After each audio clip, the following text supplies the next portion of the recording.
A bit of a sobering topic, something that you faced immediately after the government took over, which is this devastating and the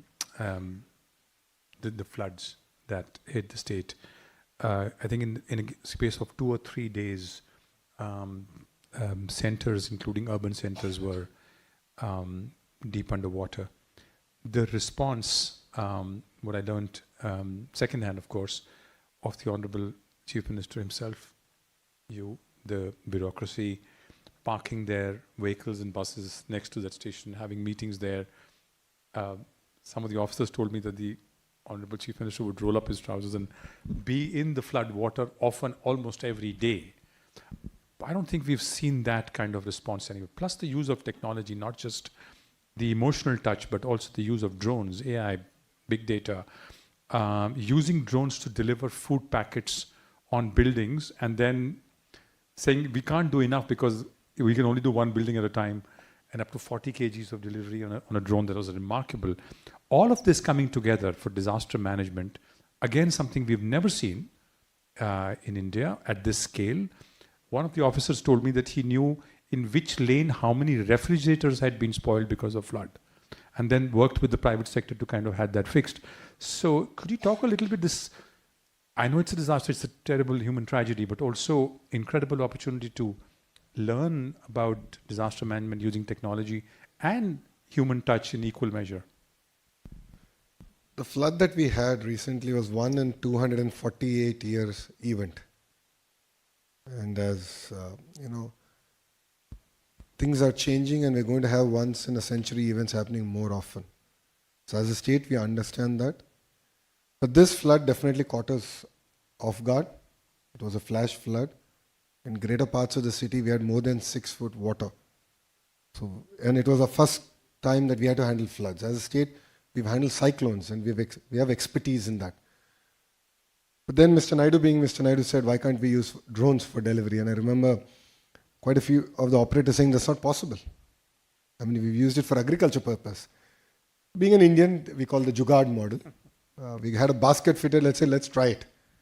And success, we actually managed to deliver food. I think I wouldn't say that it was the best model. I think it was a great beginning because we didn't have enough of drones. So I wish I had 2,000 drones. Then I could have delivered breakfast, lunch and dinner to every house. But I just had about 40 drones. And with that 40 drones, we did do a pilot. And I think it clearly gives a direction of what India can do. And we're seeing other nations use drones to kill people. But I think India shows the way of how we can use drones in terms of relief and rehabilitation. So I think there's a lot of work that we've done there. Saying that, the second bit was the entire rehabilitation. So relief was done.